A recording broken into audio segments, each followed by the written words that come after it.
আমাদের আজকে জুমার বিষয় কোরবানি। কোরবান শব্দের অর্থ হলো ত্যাগ করা, ছেড়ে দেওয়া। কোরবান শব্দের অর্থ হলো ত্যাগ করা, ছেড়ে দেওয়া।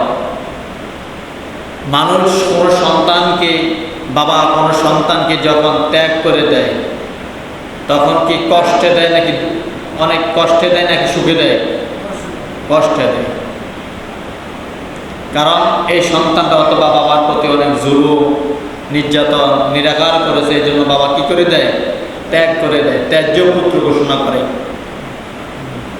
আল্লাহ তাআলা বলছেন, তোমরা যদি আমার কাছে কিছু সম্পদ এভাবে ত্যাগ করে দাও, যদিও দুনিয়াতে হালকা কিছু তোমাদের ক্ষয়ক্ষতি হবে, কিন্তু আখিরাতে আমি আল্লাহ রাব্বুল আলামিন তোমাদের জন্য ইহার জন্য মহা মূল্যবান পুরস্কার রেখে দিয়েছি। সুবহানাল্লাহ। তাহলে দুনিয়ার ত্যাগ, টাকা পয়সা, অর্থ সম্পদ, জান যদি কিছু ত্যাগ করে দিই আল্লাহর জন্য, তাহলে আল্লাহ তাআলা আমাদের জন্য কি রেখে দিয়েছেন? মহা পুরস্কার রেখে দিয়েছেন। সেই ত্যাগটা কি? তাহলে আল্লাহর কাছে আমরা পুরস্কার পাইলে আল্লাহ আমাদেরকে কি দিবেন? আমরা যদি আল্লাহর জন্য ত্যাগ করে দিই, আল্লাহ তাআলা আমাদেরকে কি দিবেন? আল্লাহ তাআলা বললেন, ওয়ালিকুল্লি উম্মাতিন জাআলনা মানসাকাল লিয়াযকুরু ইসমাল্লাহি আলা মা রাযাকাহুম মিন বাহিমা। যে প্রত্যেক উম্মতের জন্য আমি কোরবানির একটি নিয়মকে ঠিক করে দিয়েছি। প্রত্যেক জাতিকে আমি কোরবানি দিয়েছি, তবে এক একটা জাতিকে এক একটা রকমের কোরবানি দিয়েছি। লিয়াযকুরু ইসমাল্লাহি আলা মা রাযাকাহুম মিন বাহিমাতিল আনআম। আর তোমাদেরকে আমি যে কোরবানির জন্য যাহা দিয়েছি, আমাদের জন্য কোরবানি কি দিয়েছেন? কথা বলেন। আল্লাহ তাআলা আমাদের জন্য কোরবানি করার জন্য কি দিয়েছেন? গরু, ছাগল, দুম্বা, মহিষ, ভেড়া, ঠিক না? বলছে আমি তোমাদের জন্য যা দিয়েছি, লিয়াযকুরু ইসমাল্লাহি আলা মা রাযাকাহুম মিন বাহিমাতিল আনআম। যে পশুগুলি দিয়েছি, তোমরা যা দিয়ে কি করবে? কোরবানি করবে। সেই পশুগুলিকে তোমরা জবাই করবে। জবাই করার সময় কি বলবে?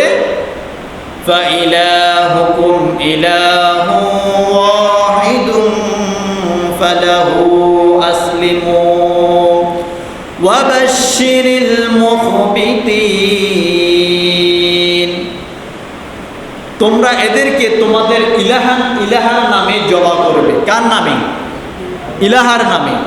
আমাদের ইলাহাকে, আমাদের রবকে, আল্লাহ। ইলাহার নামে তোমরা কি করবে? জবাই করবে।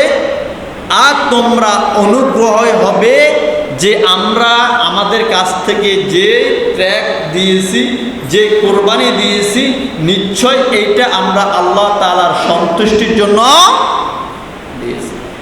নাকি মানুষ সন্তুষ্টির জন্য দিয়েছি? কোরবানি আমরা কার সন্তুষ্টির জন্য দিয়েছি?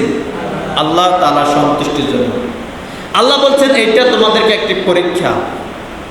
আল্লাহ সূরা বাকারার 207 নম্বর আয়াতের মধ্যে বলেন, ওয়া মিনান নাসি মান ইয়াশরি নাফসাহু ইবতিগা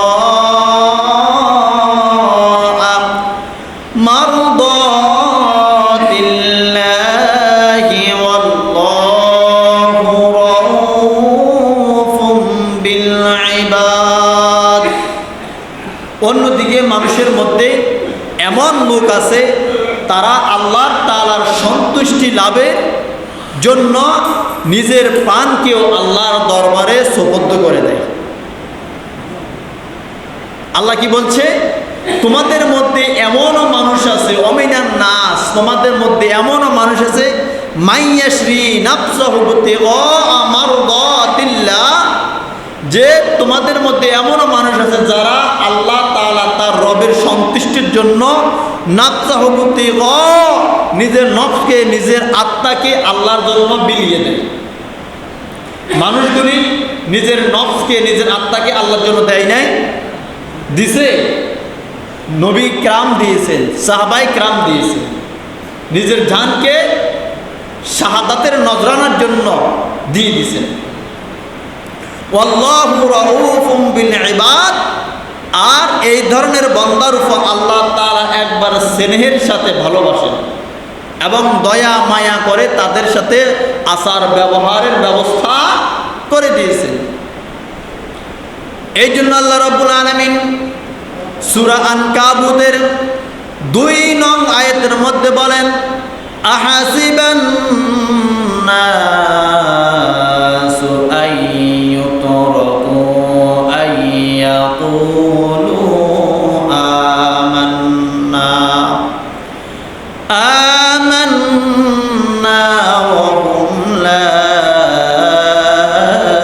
ইফতানুন।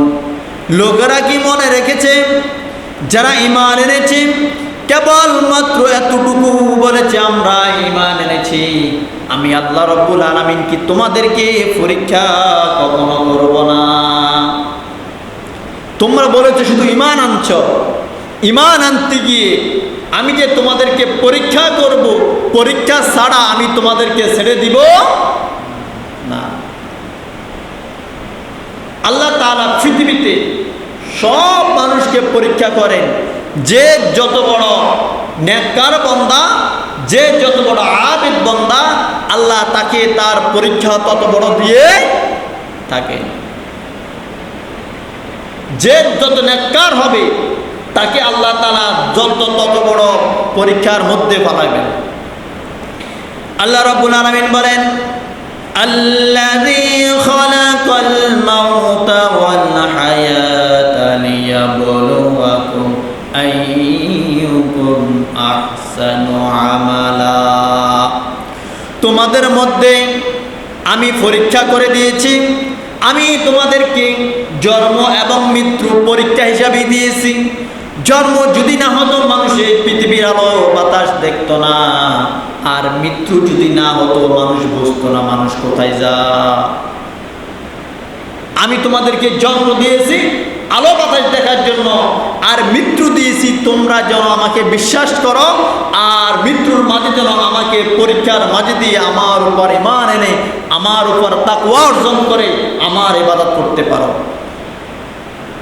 এখন এই পরীক্ষা কি আল্লাহ তাআলা শুধু কি আমাদের জন্য দিয়েছে নাকি নবীদেরকেও দিয়েছেন?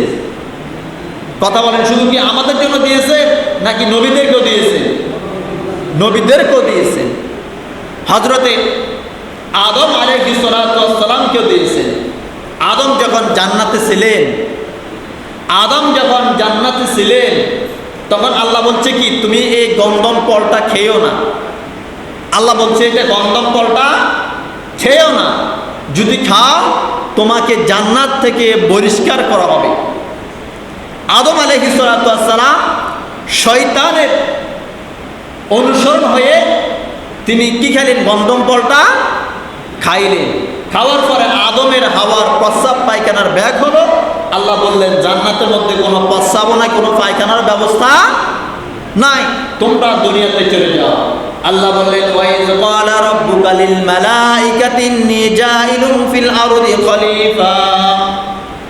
ওয়াইজ ক্বালা রাব্বুকা লিল মালাইকাতি ইন্নী জাইলুন ফিল আরদি খলিফা।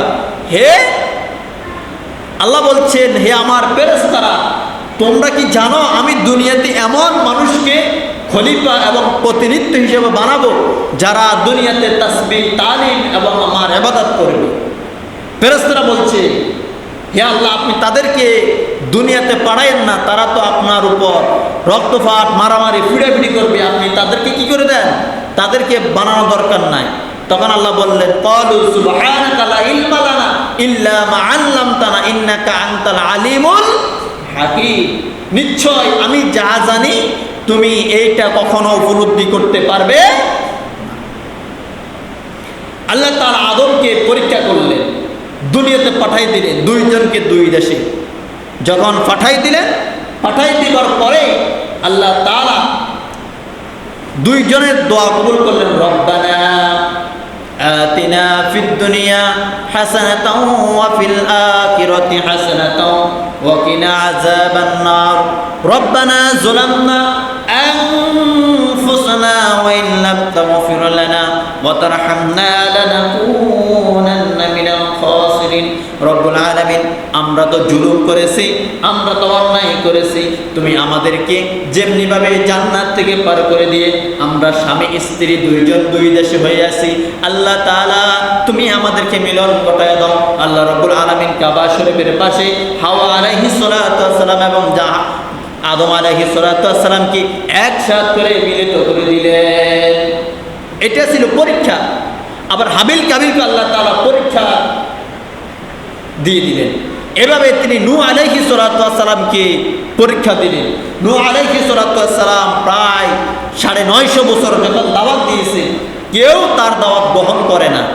তখন আল্লাহ বললেন, তুমি একটি কিস্তি বানাও, একটি কিস্তি বানাও। এভাবে কিস্তি বানায়া আবার তিনি তার 40 জন অথবা 80 জন অথবা 120 জন তার উম্মতদেরকে নিয়ে সব কিছু নিয়ে তিনি কিস্তির মধ্যে চলে গেলেন। আল্লাহ পৃথিবীকে আবার ধ্বংস করে দিলেন। এভাবে তিনি মূসাকে পরীক্ষা করলেন, ফেরাউনের কাছে তাকে পাঠাইলেন এবং ফেরাউন তাকে নীল নদের মাঝে দিয়ে দৌড়াইয়া দিলেন। আল্লাহ তাআলা ফেরাউনকে নীল নদের মধ্যে ডুবাইয়া মারলেন। এভাবে আল্লাহ তাআলা আবার পরীক্ষা করলেন কাকে? ইব্রাহিম আলাইহিস সালামকে। ইব্রাহিম যখন জন্মগ্রহণ করলেন, তার পিতার নাম ছিল আজর। আজর ঘরে যখন তিনি জন্মগ্রহণ করলেন, তিনি যখন আস্তে আস্তে বড় হতেছেন, দেখলেন যে তার বাবারা মাছ পূজা, গাছ পূজা, মূর্তি পূজা করে। তিনি সব সময় বাবাদেরকে বলতেন, বাবা এটা কি, এটা কিসের পূজা? তখন বলল যে এটা আমাদের খোদা, এটা আমাদের সরদেবী, এটা আমাদের এই দেবী সেই দেবী, সূর্য দেবী, এটা আমাকে লক্ষ্মী পূজা, অনেক রকমের পূজা। তখন ইব্রাহিম বলল, যে পূজা, যে মুক্তি কথা বলতে পারে না, যে মুক্তি কথা বলতে পারে না, ওই মুক্তির কখনো ইবাদত করা যাবে না। এভাবে যখন ইব্রাহিম যখন 6-7 বছর থেকে মুক্তির বিরোধিতা করতে থাকলো, তখন তিনি যখন বিয়ে শাদী করলেন, করার পরে তার 86 বছর পর্যন্ত কোনো সন্তান হয় না। তখন তিনি আল্লাহর কাছে দোয়া করলেন, রব্বি হাবলি মিনাস সলিহিন। ওগো আল্লাহ রব্বুল আলামিন, আমাকে একজন সৎকার, একজন